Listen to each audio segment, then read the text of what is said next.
There you go. There you go. Oh, you look so pretty. What's going on, everybody? Jeremiah Vegan, aka Jeremiah the Entrepreneur. In today's video, I'm going to be discussing with you guys on the importance of the food you eat and the food you consume. There has been studies shown that the stuff that you eat can cure cancer, diabetes, and all that other good stuff. So I'm going to be kind of going over that with you guys, and I have a special guest with me today. Hello. My queen. Hi, Angel. Oh, I love you so much. So she, why don't you talk? Can you get in the camera a little bit? Get in the shop. You got what? What you got right now? You under the weather a little bit. A little bronchitis infection. I hope I don't get it. I'm doing. You're doing a video. Say hi. It's okay. You can have say hello. Okay. So, so talk a little bit about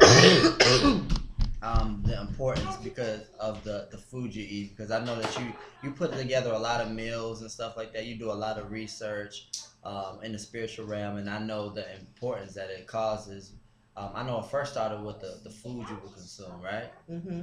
Well, just break that down. Just talk about that. Well, in spirituality, one of the main things that I'm finding out is that people want to know how to reach vibrational highs, and being that we are spiritual beings having a physical experience, not the other way around, we have to know how to feed this physical body in order to reach those spiritual heights. There are certain foods that are very high energy foods.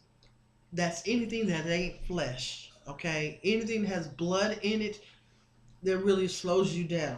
I'm not knocking anybody who chooses to eat meat or feel like that's something that they need. It's fine, but if I am asked if I'm to be honest about it, anything without meat is your first go-to thing. Then you want to think about other foods that help the pineal gland. I just made him a sandwich full of alfalfa sprouts, which is known to help decalcify the pineal gland.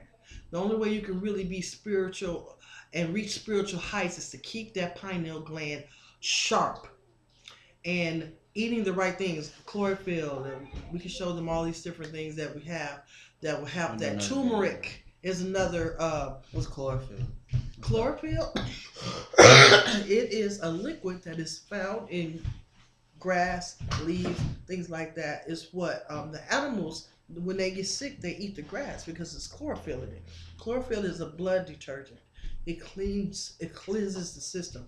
My granddaughter was sick for a while, and my daughter, she didn't take her to the doctor right away. They would have pumped her up with some antibiotics, but she gave her chlorophyll, and that cleanses her out. So you gonna be okay? Yeah, I just have bronchitis. It's hard to breathe. So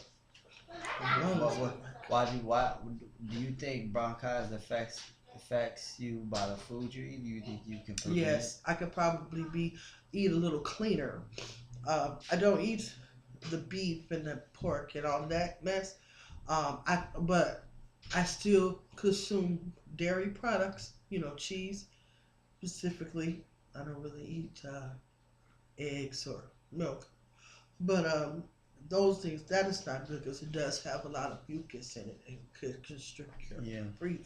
You made a good point, because I think that we're conditioned to eating that stuff, like the dairy products and the chicken and stuff like that, because we're that's kind of what we're being taught. That's tradition. And we grew up on it. Mm-hmm. Yeah. So if you go down for example, you go down the street, you're gonna see your Krogers and WalMarts and go to the restaurants. If you go this way, you're gonna see the White Castles, your Gold Stars, your Jamaican chicken joints and stuff like that.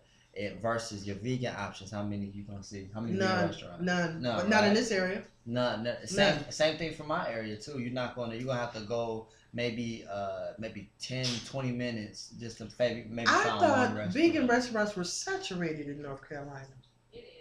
There's a good amount, but it's definitely versus regular. It's much better than here. I wouldn't because say you got- regular, but versus the stuff that primarily sells meat, they got it chunk. Oh. They got it like it's packed, and I think it's because we're conditioned to eating that stuff, and I think that it's become normal, so no one really questions it. But at the same time, those are one of the leading causes of cancer. Is the foods, especially the processed meats, because they have carcinogen in it, which is a substance that often causes cancer, and it alters your genetic structure, causing it to duplicate and stuff like that. That's because of the meat. So we're not really taught that, especially the doctors. Like even the doctors, not doing shots, but even the doctors don't know this stuff. There's a lot of doctors that eat meat and stuff like that because they just think it's normal. But for so many reasons, I would encourage you guys to kind of remove that out of your diet, like for good. I don't know if we want to call it a diet, but I would want to remove that and try to transition towards other things. Now, because we are conditioned to it, a lot of times it takes a lot of discipline. Because there's way more alternative options, way more. So you have to really find your why and attach another reason other than just being healthy. Do you want to be able to live longer to play with your children? Do you want to be able to inspire other people that they can do it? Like you got to find a why other than just being Do healthy. you believe in growing your own or vegetables and fruit and things like that? Yeah, absolutely. Yeah. How do you feel about the law to try to pass it, say that you can't do that anymore? I'm not surprised. I'm not surprised.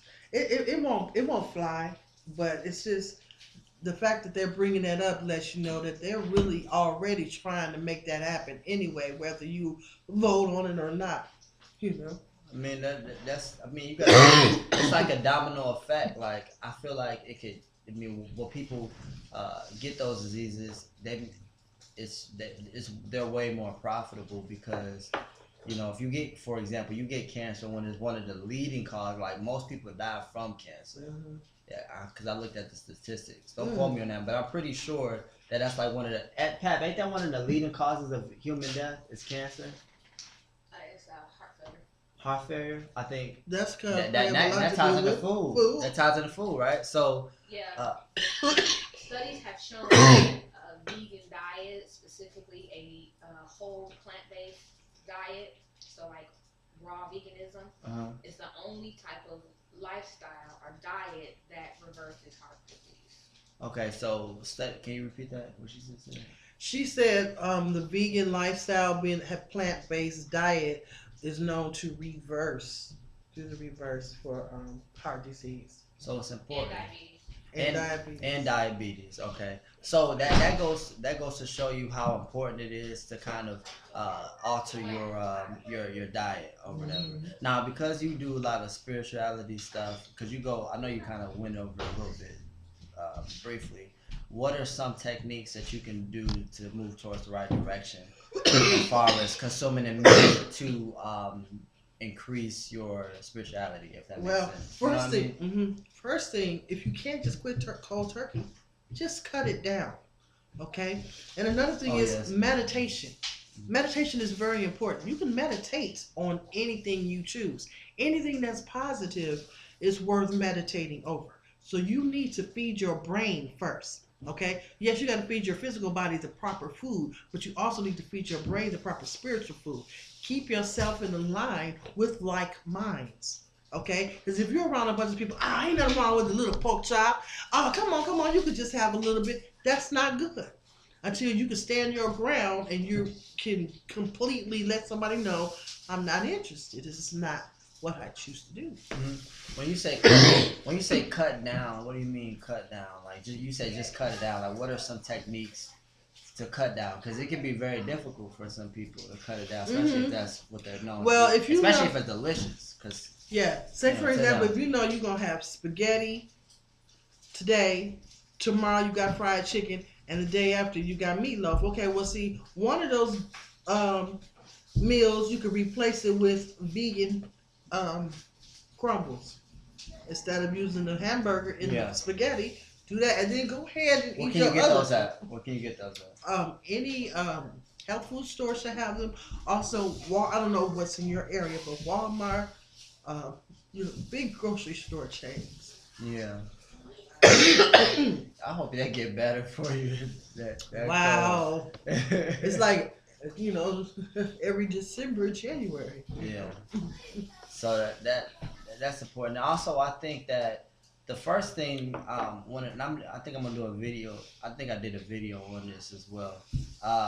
One thing that you can do is you could, like what you said, do alternative meats. But I would say if you haven't tried, look up your area, local vegan restaurants. Yeah. If you're not exposed to it, then it's gonna be harder for you to do because you don't know that. Like when I did it, it was easier for me to transition to vegetarian because before I made the decision to convert, I was already exposed on other food that I found just as good, if not better, than the food that I was already eating that contained meat and dairy products in it. So, for example, cheesecake, love cheesecake.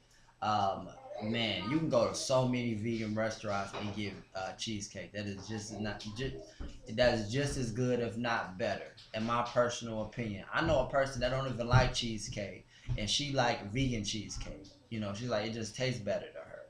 Also, my favorite thing was crispy chicken sandwiches from Chick-fil-A. Man, there's a tremendous amount of chicken sandwiches or alternative meat.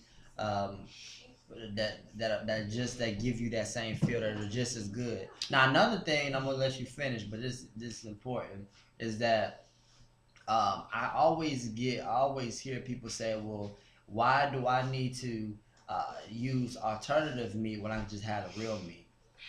What do you think about that? Why use alternative meat when you use a real meat? Why use fake meat when you use real meat? Because the real meat is killing you.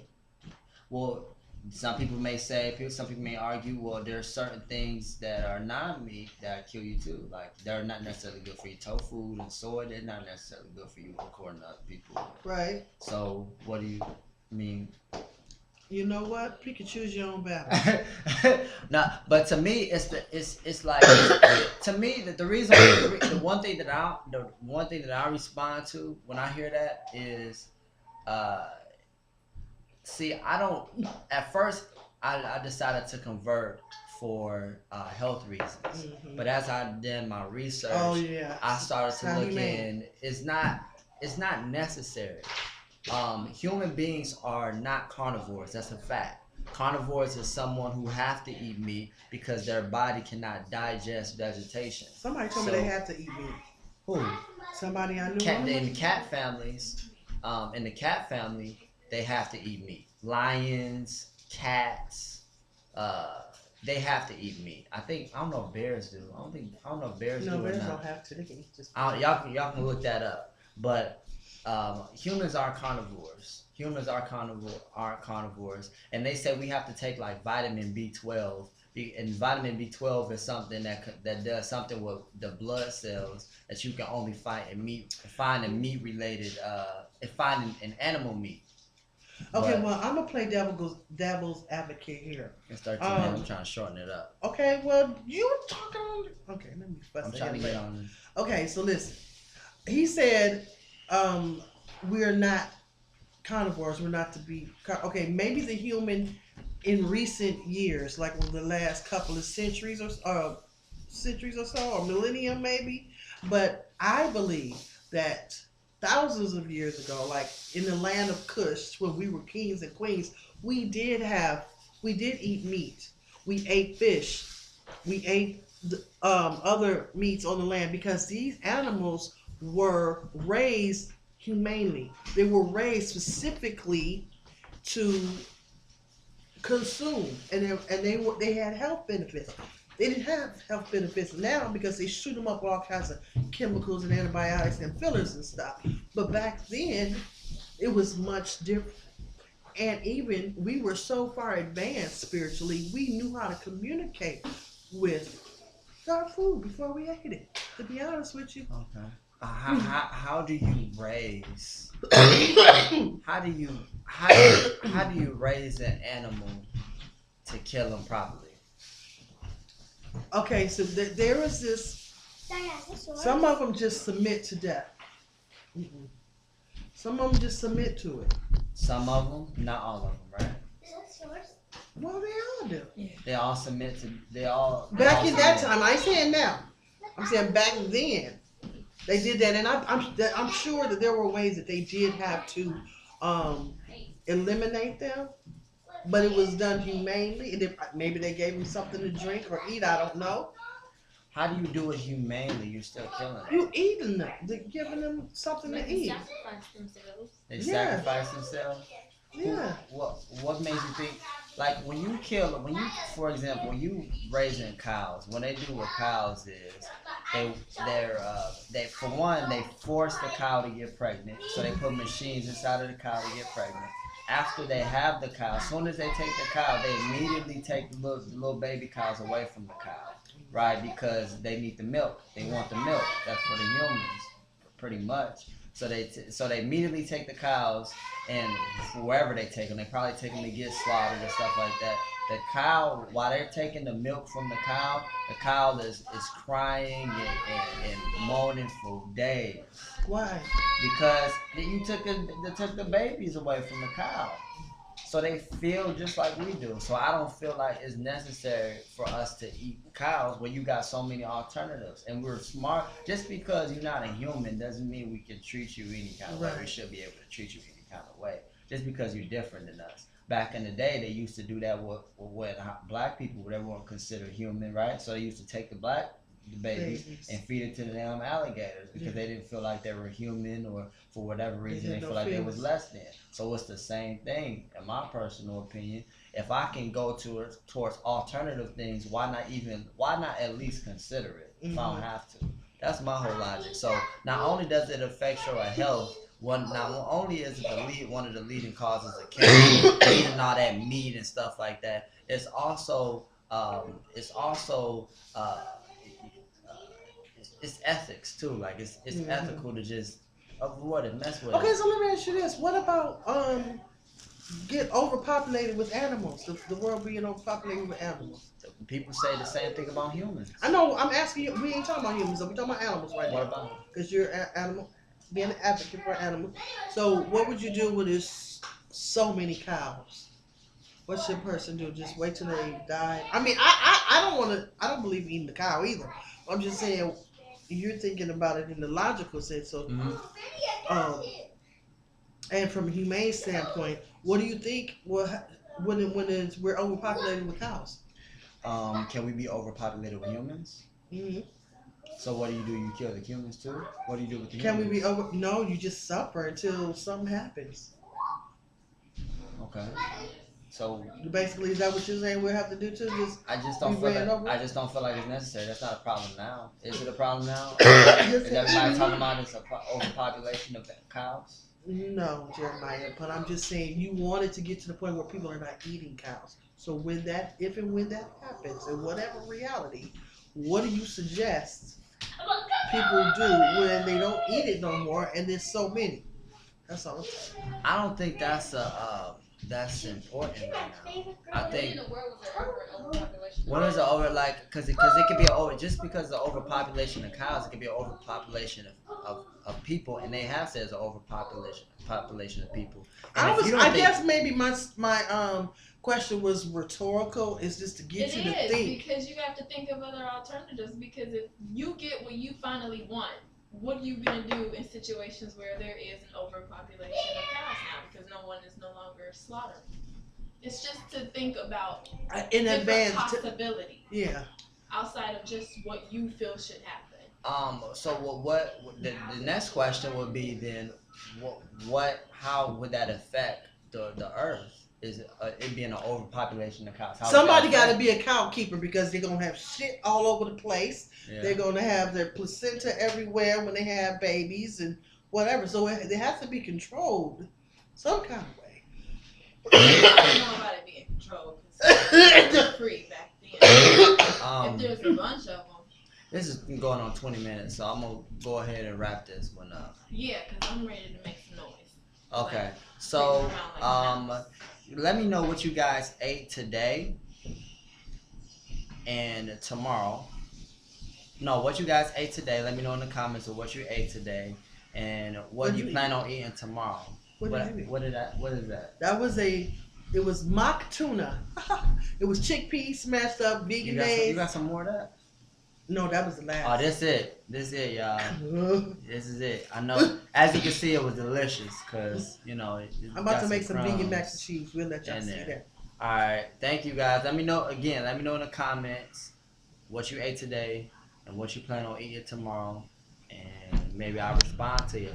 Let's talk. All right, thanks.